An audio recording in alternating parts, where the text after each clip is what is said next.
ndị Umulumgbe na-abụ ọnọchi dewonu ọ bụ ụmụ nwaanyị na nwunye unu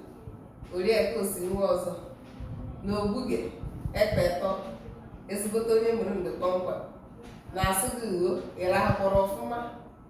ama ọma ịbọrọcha ọfụma asụ m gị uwe gata ahụ na nwaana bụ Mọnde bọrọ akụ gata ahụ na nwaana abụọrọ anyị bọsọ ọma gata ahụ metara anyị ezigbo mkpọrọ ibe ọbụla anyị achị n'aka asụkwọdị na-emebi ihe ụmụ ọnụ gị aga dịka Ojandiigbo na-agwa gị n'ụtụtụ na nwaọka nke ọbụla eze na nkwụta anụ bụ ihe ọma na ihe ọma abịara bụ nwere ma jisikwa ike na agbammbọ gụwo ojeko na-abara ọha anyị niile chetakwa gị na-etonyere nwanne gị nwaanyị na YouTube nke iji na-ekiri ihe mmemme anyị bụ Ojandiigbo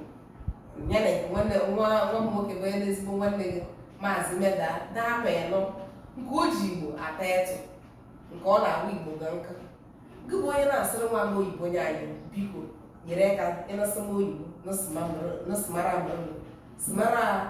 Igbo ezigbo gboo biko na ga ejigide ezigbo asụsụ anyị na omenala anyị ọ ghara anyị dịka ọka n'aka anyị maka na ọ bụkwa ihe ọjọọ ma ọ bụrụ na anyị donwa dozakwa ezigbo asụsụ anyị na omenala anyị na dewo na ụmụnne m chetakwa na nke na-adịghị enye ọcha emeji ga-ewepụtara gị ihe onyonyo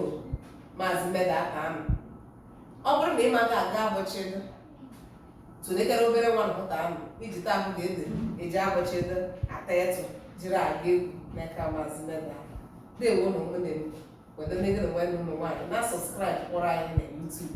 na download kpọrọ anyị onwe ihe niile ị chọrọ ọgwụgwa m zitere m ozi gị na